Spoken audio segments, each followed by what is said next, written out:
លោកនាងនឹងប្រិយមិត្តជាទីមេត្រីផ្ទុះរឿងអាស្រូវនៅច្រកស្រែបារាំងទៀតហើយពុកម៉ែបងប្អូនខេត្តស្វាយរៀងណាឈ្មួញវៀតណាមទ្រាំលែងបាននឹងការចម្រិតទារប្រាក់ហួសហេតុពេកក៏ដាច់ចិត្តទម្លាយរឿងអាស្រូវមន្ត្រីកើបលុយបើកដៃឲ្យសាច់បង្កក់ពុលហូរចូលសម្រាប់ពលរដ្ឋខ្មែរហើយ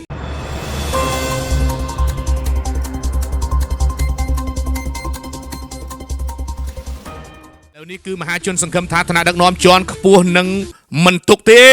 មិនឲ្យមន្ត្រីដែលខកបត់មនសិការអាជីពខ្លួនឯងនេះបន្តអង្គុយលើកៅអីកែបលុយទៀតឡើយបើមិនមានចំណាត់ការក្តៅទេសុខភាពសាធារណៈរបស់កម្ពុជានឹងត្រូវបំផ្លាញដោយសារតែល្បែងផលប្រយោជន៍រវាងឈ្មួញខឹងនិងមន្ត្រីលោភលន់ទាំងនេះជាក់ជាមិនខានអាកំបាំងដ៏ខ្មៅងងឹតនៃការនាំចូលសាច់បង្កកខុសច្បាប់តាមច្រកទ្វេភាគីស្រែបារាំងខេត្តស្វាយរៀងត្រូវបានលាតត្រដាងយ៉ាងអាម៉ាស់មុខបំផុតហើយមិនមែនដោយសារតែការរឹតបន្តឹងច្បាប់នោះទេប៉ុន្តែនេះគឺដោយសារតែភាពលោភលន់នឹងឯងរបស់មន្ត្រីនៅច្រកព្រំដែនដែលបង្ខំទារប្រាក់ពីឈ្មួញវៀតណាមច្រើនពេករហូតធ្វើឲ្យឈ្មួញទាំងនោះទ្រាំលែងបានក៏ដាច់ចិត្តទម្លាយការពិតដ៏ជូរចត់អំពីលបែងស៊ីសំណូកសោកប៉ាន់នេះបដូរនឹងជីវិតពលរដ្ឋខ្មែរទាំងមូល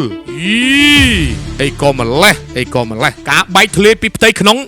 នេះគឺជាមេរៀនសិលធម៌មួយយោងតាមការទម្លាយពីឈ្មួញវៀតណាមដែលធ្លាប់ជាមួយប្រចាំនេះច្រកទ្វេភាគីស្រែបារាំងក្នុងឃុំបាសាក់បានក្លាយជាកន្លែងដេញថ្លៃជីវិតមនុស្សទៅហើយឈ្មួញក៏បានបញ្ជាក់ថាការដែលគេសម្រេចចិត្តទម្លាយរឿងនេះគឺដោយសារតែក្រមមន្ត្រីកាន់តែឡើងចាងពេកក្រែកអើយហើយទារប្រាក់លើសពី2លានទៅ3លានដុងឬលើសនេះក្នុងមួយជើងក៏មានដែរនៅពេលដែលផលចំណេញត្រូវបានមន្ត្រីចម្រិតទារស្ទើរតែអស់ហើយឈ្មួញក៏បានសម្រេចចិត្តទៅទម្លាយតាមខ្សែរយៈការនាំចូលសាច់បង្កកមានជាតិគីមីដូចជាស្លាប់មាន់ជង្គង់មាន់ជើងមាន់និងគ្រឿង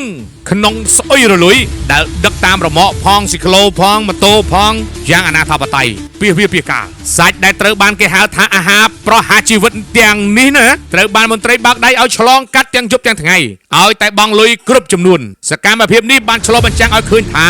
មន្ត្រីខលខូចទាំងនោះមិនត្រឹមតែពុករលួយប៉ុណ្ណោះទេប៉ុន្តែពួកគេកំពុងលក់មនសិការខ្លួនឯងហើយលក់ទូនីតិខ្លួនឯងហើយដែលខ្លួនឯងជាមន្ត្រីការពារច្រកព្រំដែននិងបម្រើប្រជាពលរដ្ឋដោយពលរដ្ឋមហាជនខ្លះគាត់ថាមន្ត្រីទាំងនេះគឺថោកទាបបំផុតហើយបើសិនជាក្នុងករណីបែបនេះនោះការដែលឈ្មួញខឹងព្រោះមន្ត្រីទារលុយច្រើនពេកនេះរហូតទម្លាយរឿងបែបនេះគឺជាសញ្ញាបង្ហាញថាប្រព័ន្ធគ្រប់គ្រងនៅច្រកស្រែបារាំងកំពុងតែមានបញ្ហាធ្ងន់ធ្ងរហើយដែលមន្ត្រីមើលឃើញលុយដុង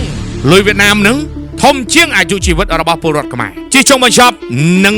អង្គភាពយើងក៏មានពាក្យទូមានដាស់តឿនខ្លះផងដែរដើម្បីឲ្យបងប្អូនយើងចងចាំបើសិនជាបងប្អូនយើងមិនយល់ណាជាពិសេសគឺខាងមន្ត្រីជំនាញដែលកំពុងតែប្រព្រឹត្តខុសនោះនៅពេលដែលភាពលោភលន់បាំងមុខភ្នែកនិងងងឹតមើលមិនឃើញទុក្ខវេទនារបស់រាជឡើយមតិមហាជនចង់មួយចំហៀងប្រទេសទៅហើយក៏សូមទូមានទៅដល់មន្ត្រីដែលកំពុងមានស្មារតីពុករលួយមួយក្តាប់តូចនេះលុយដែលអ្នកចម្រិតណាពីឈ្មួញទាំងឡាយណាដែលមាត់ច្រកព្រំដែនហ្នឹងឬក៏បើកដៃឲ្យសាច់ពុលចូលស្រុកយើងណាវានឹងក្លាយជាភ្លើងបាបហើយដែលដុតកម្ដៅសេចក្តីសុខក្នុងគ្រួសាររបស់អ្នកឯងជាក់ជាមិនខានថ្ងៃក្រោយនោះនេះគឺជាសារទូមានដែលមហាជនសូមលាក់ប្រភពឲ្យអង្គភាពយើងផ្សព្វផ្សាយជូន